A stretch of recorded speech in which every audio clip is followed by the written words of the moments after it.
දහසක් මල් විකස පෙවි කුරුල්ලාන්ගේ කිචිබිචි නාදයේ කෑම සොයා යන මේ හිමිදිරි උදෑසනේ පතන්නම් ඔබ සියලු දෙනාටම සුබම සුබ උදෑසනක් වේවා කියා ගෞතම මහා සංඝරත්නයෙන්ද ආචාර්ය මණ්ඩලයේ ගුරු මෑණිවරුන්ගෙන්ද ගුරු පියවරුන්ගෙන්ද සහෝදර සහෝදරියන්ගෙන්ද අවසරයි. අද දින වැඩසටහනේදී ඇත්තේ 4 ශ්‍රේණියේ පුංචි අපතයි. අද දින අපේ තේමාව වන්නේ අපව මෙලොවට බිහි කර ලේකිරි කර පොවා අපව ඇති දැඩි කළ අම්මා ගැනයි. පළමු අංගය ලෙස අම්මා ගැන කවි පෙළක් ඉදිරිපත් කිරීමට මාගේ මේ ඇරයුම ගිහාරා සයුරිනි ඔබටයි.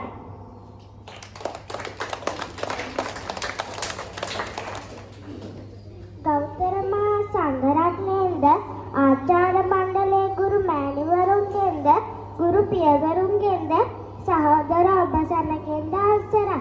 මා මෙතනට පැමිණියේ කවි පෙළක් ඉදිරිපත් කිරීමටයි.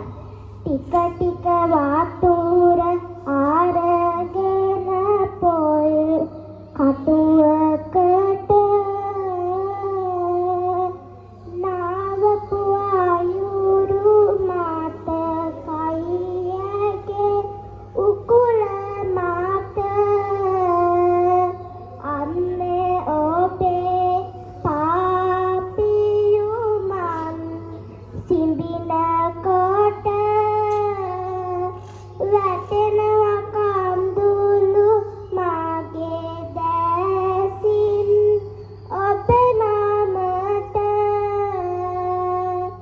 උයලා බාත බීමට දැසටි යමලාගේ පෙදලා පිගාඩට දෙනරන් තටිය මාගේ වෙනදා වාගේ නොවෙයි අම්මේ බතරස්නේ කියපු ගමන් මට කැවුවා අම්මා මාගේ ලේ ටික කීරට හරවාම හට පෙව්වා දිවර නොබලා මා වෙනුවෙන් වැහසෙව්වා මැදියම් රැයේ දෝතටගෙන නලවව්වා අම්මේ ඔබයි කප්රුක මගේ සැමදාම ස්තුති. අපව ලොකු මහත් කරන්නට අම්මා කොතරම් දුක්ඛන්දරාවක් විඳින්නට ඇද්ද? කොතරම් කඳුළු වගුරවන්නට ඇද්ද? ඒ ණය ගෙවන්නට අපි කුමක් කළ යුතුද? ඒ ගැන වචන කිදකින් ඔබව දැනුවත් කිරීමට දෙවන අංගය ලෙස අම්මා ගැන කතාවක් ඉදිරිපත් කිරීමට ධනික සොයුරා ඔබටයි මේ ආරාධනය.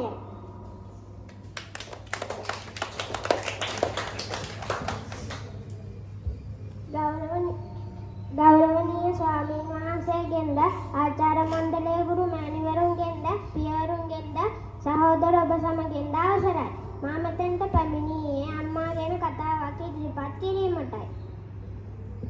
අම්මා කියලා කියන්නේ අපේ මුල්ම ගුරුතුමිය. අපි පුංචි කාලේ ඉඳලම කන්න බොන්න දීලා සමාජයේ හොඳ ළමයෙක් විදිහට ඉන්න කියලා දුන්නේ අපේ අම්මා. මතු බුදු වෙන අපේ දෙමාපියන් නිසි ගෞරවයක් දක්වලා රැක බලා ගන්න ඕනේ.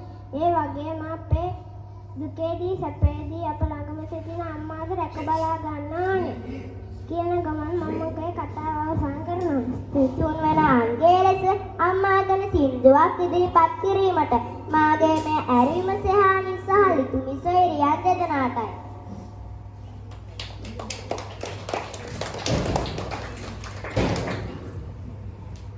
ගෞරවනීය ස්වාමීන් වහන්සේගෙන්ද ආචාර්ය මණ්ඩලයේ ගුරු මෑණිවරුන්ගෙන්ද ගුරු පියවරුන්ගෙන්ද සහෝදර ඔබ සැමගෙන්ද අවසරයි. අප දෙදෙනා මෙතෙන්ට පැමිණියේ අම්මාගෙන සින්දුවක් ඉදිරිපත් කිරීමටයි. ඊරෙන් එළිය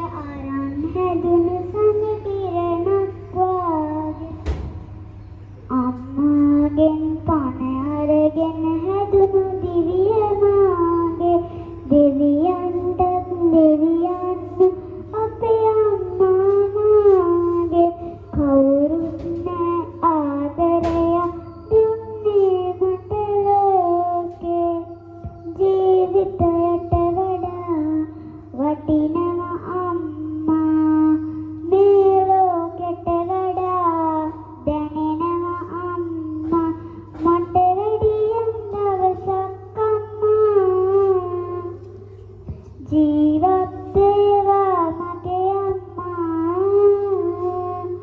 මට වැඩියෙන් දවසක් අම්මා ජීවත් වේවා මගේ අම්මා මන් නිසා කරදරෙන් හිත රිදව ගන්න ඇති මන් මෙතනින් අපගේ රැස්වීම වල කටයුතු නිමවන අතර යලිත් ඊදා දිනක හමු යමු මෙතෙක් වෙලා රැස්වීම මෙහෙයවූ මම ඔහා සීජනිෂ්ඨා සියලුම දෙනාටම තෙරුවන් සරණයි